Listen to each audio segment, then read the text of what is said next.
Middle class. In Canada, those two words are a security blanket. It is the label we reach for when we want to feel safe. Not rich, not poor, just fine, comfortable, stable. It is the story we tell ourselves at the dinner table when the bills are paid and there is a little left over. But here is the uncomfortable truth that the 2026 data is telling us. The middle class is no longer a place you live.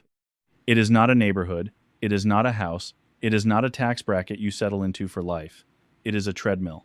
And every single year, the belt speeds up, and you are running just a little bit harder to keep from falling off the back. So the real question is not, do you feel middle class? The real question is colder than that. Can the numbers actually keep you there? Let's run the stress test. Start with the floor, the entry ticket. In 2026, the projected median income for an individual working full-time sits at roughly $68,000.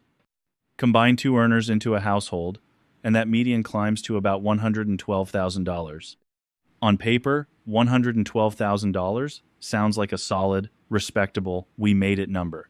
And a decade ago, it was. That income bought a starter home, a full pantry, and a little breathing room. But income is only half of the equation, and it is the half everyone stares at while ignoring the other. Because the floor you are standing on is not the same floor your parents stood on. The number looks bigger. The ground underneath is far weaker. Think of being middle class in Canada like a high-altitude hike. You have climbed high enough to enjoy the view, a decent car in the driveway, one real vacation a year, a fridge that stays full. From up here, life genuinely looks good. But the higher you climb, the thinner the air gets. Every time you push higher, a promotion, a raise, a better title, you run straight into two forces that make it harder to breathe. The first is tax altitude. Each new dollar you earn is taxed at a higher rate than the last one, so a raise never lands in your account at full size. The second is interest rate pressure. With the prime rate sitting around 4.5%, every dollar of debt you carry quietly costs you more just to stand in place. You are climbing, yes, but you are gasping the whole way up. Now let's climb into the zone that confuses everyone, the working rich. This is the household earning between $150,000 and $250,000 a year. On paper, these families have won. $250,000 in combined income should feel like champagne and freedom. So why do so many of them, especially in the GTA and the lower mainland, feel like they are just barely surviving? One word, the mortgage. In those markets, the average mortgage on a family home now sits near $700,000. Service that at today's renewal rates, then stack on property tax, childcare, 2 vehicles, insurance, and that gorgeous $250,000 income evaporates before the month is even over. These families are not rich. They are highly paid and quietly trapped. And the trap is tighter, because they earn just enough to believe they should be fine. Here is what is really happening to them. Picture one of those moving walkways at the airport, except this one is running backwards. The walkway is the cost of your basics, housing, food, fuel, insurance, and it is moving against you every single day. So you start walking forward, that is your raise, your bonus, your side hustle, your overtime, but the walkway is sliding backward at almost the exact same speed. Walk at a normal pace, and you stay perfectly still, you go absolutely nowhere. To actually move forward, to actually get ahead, you have to run twice as fast as the floor beneath your feet. And most Canadians are not running, they are walking. Which means, financially, they are standing dead still and calling it stability. And this is the heart of the entire video, so listen closely.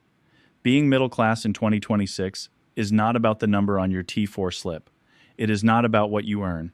It is about what you keep. Economists have a word for the number that actually matters, and it is not income.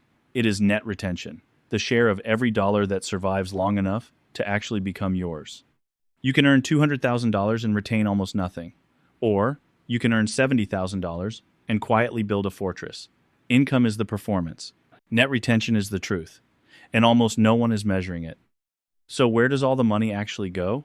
It disappears down 3 silent siphons. And most people never once hear them running. The first siphon is the CRA. Between federal and provincial tax, a middle-class Canadian can hand over a serious slice of every additional dollar earned. And here is the cruel part. The bite gets deeper exactly as you climb. So the harder you work, the smaller each new dollar arrives. The second siphon is fees. Canadians quietly pay some of the highest investment management fees in the developed world. A management fee of 2% sounds like nothing. It is not nothing. Over 30 years, that tiny fee can silently swallow hundreds of thousands of dollars of your retirement, money that left your account so slowly you never once felt it go. The third siphon is the checkout line. Call it the Loblaws effect. The grocery surge of the last few years permanently reset the baseline of what normal even costs. Your income may have risen 5 or 10%. Your grocery bill rose far more than that, and it never came back down. That gap is not temporary, it is your new floor. Put those three siphons together, and here is the picture. Your income is a snowplow, pushing forward, clearing a path toward freedom. But in 2026, the snow is falling faster than the plow can possibly move. The snow is inflation, the snow is debt, and Canadians are buried in it. Household debt now sits at nearly 180% of disposable income. That means for every single dollar a household brings home, it already owes about $1.77. So the plow keeps pushing, but the snow keeps falling, and it falls harder every year. Stop clearing for even 1 month, one missed payment, one job loss, one emergency room bill, and the path closes behind you. You are buried. So how do you break the cycle? You stop being a passenger and you become the architect. You stop asking, how much do I earn? And you start engineering, how much do I keep? Two tools do the heavy lifting. The first is the TFSA. Every dollar you grow inside it, every gain, every dividend, is invisible to the CRA, permanently. With cumulative room now sitting north of $100,000 for longtime residents. A fully funded TFSA is the single cleanest fortress a middle-class Canadian can build. No tax on the growth, no tax on the way out, ever. The second is the RRSP tax-back strategy, and this is where the architects separate from everyone else. When you contribute to your RRSP, you get a refund at your highest tax rate today. Most people spend that refund, the architect does not. The architect takes that tax back and funnels it straight into the TFSA. Read that again. You are using the CRA's own money to build a tax-free wall around your future. That single move is the difference between running on the treadmill and finally stepping off it. That is the shift. That is how you move from median to bulletproof. So let's end with the lesson of the gap. Drive through any Canadian suburb, and you will see the performance everywhere. The brand new SUV in the driveway, the renovated kitchen, the constant, glittering upgrades. And it is so easy to assume those are the wealthy people. They are almost never the wealthy people. The wealthiest person on that street is usually the one you would never notice. The paid-off older car, the quiet house, the one who stopped performing years ago because they finally understood the gap between looking rich and being free. Because in 2026, real middle class is not a lifestyle you display. It is a balance sheet you protect. And the one who wins is the one who stopped performing for an audience that was never, ever going to pay a single one of their bills. So, are you financially middle class in Canada? By now you can see the real question was never about the number you earn. It was always, only, about the number you keep. If this video helped, hit like and subscribe. We'll see you in the next one.